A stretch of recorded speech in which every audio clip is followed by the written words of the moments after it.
We're here with Stevens Institute of Technology head men's volleyball coach Dan Buehring, student athletes Alex Franke, Colin, Nikc. Following the Ducks' sweep of Geneva in the opening round of the NCAA Tournament, coach, an opening statement, please. We want to start the tournament off on the right foot. I think we did. For us, I think what was really important was just like we have a standard, we want to meet it or we want to exceed it.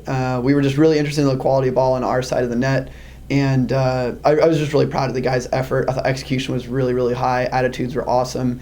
I could see them like wanting to be a little bit loose and like having fun out there, which we like to see, but they got into business mode pretty quick, which I thought was a really good response.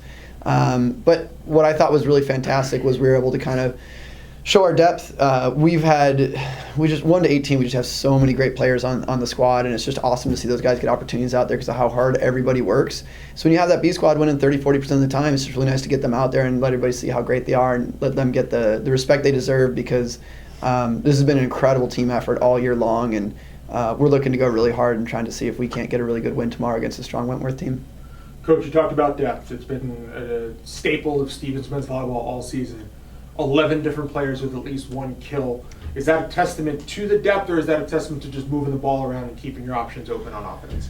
Yeah, we've done a lot of hard work on offense, just like spread the ball around a whole lot, make it really tough to kind of key in on one guy. We've got a lot of plays we try to open up someone and make sure that they're going to see a one-on-one, and I think that the point spread really shows that. I also think it shows not just the depth, but it also shows the distribution of our offense so that when we're out there, setters who are doing their job are really spreading the ball around.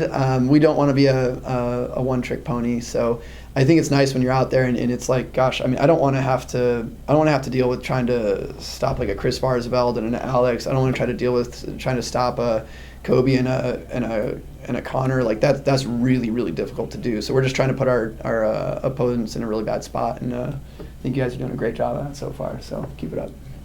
Colin, the Ducks hit 414, which is an outstanding number in any match, especially this late in the season.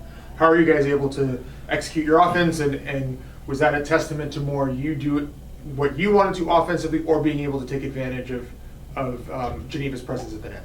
It's definitely both, but it really starts with the serve receive. Those guys are really the determining factor for the offense. If they get a high ball in the middle for our setters, it just makes it easy to set the ball. And then with our setters, it's part knowing who's the hot hand on the team and also just seeing who's on the other side of the net and utilizing those mismatches and just setting a great offense. Thank you. Alex, 6 for 10, 6 kills, 10 swings. 600, nice tidy number for you. What are you able to bring to this team off the bench in that type of role?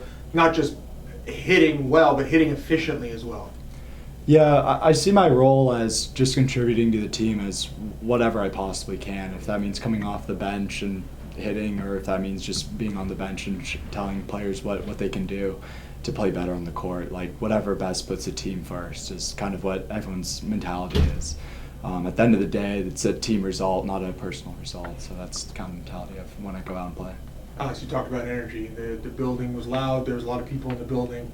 Is that something that the team feeds off of, and then how do you carry that forward to the next match?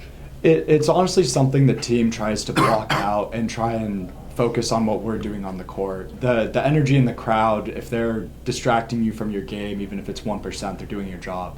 So trying to block them out and just play our game the same as practice. And if practice looks identical to a game, then you're doing what you should as a team and as a player. Coach, something that we saw last year with St. Joe's Long Island was teams that quote-unquote don't have anything to lose sometimes do really well in these types of environments. Mm-hmm. Geneva talked about how hot you started and just it never slowed down. How important to you was it kind of putting your foot on the gas from the very beginning and not letting Geneva get comfortable and then into the match? I mean, it's critical. It's just absolutely critical. I think our game is a lot about, it boils down to what you believe. You know, your habits are your habits. I think that your game is your game. But at some level, it's like, you know, are we going to show people are we going to give them a reason to believe that they can play with us? And I really think we didn't. And I think that's a really powerful statement to make. And to me, I think that statement is important to your opponent, but I also think that statement is important to yourself to say, hey, we can play at a level where no one can stop this, and we're going to create that situation.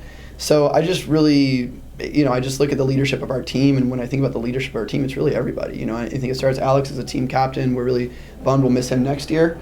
We're really going to miss Colin next year. They'll be roommates, which will be really nice up in New London, close enough. But I think the leadership on the team was incredible when you think about getting the whole roster into an NCAA match.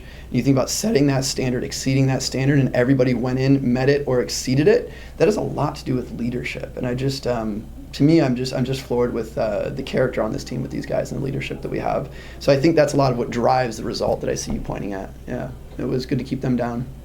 Colin, this time of year, it's match recovery, what does the next 24 hours look like for the team with a quick turnaround to an opponent that the team's already faced? Yeah, it's definitely a good night's sleep. That's the first step. And tomorrow, it's another game day.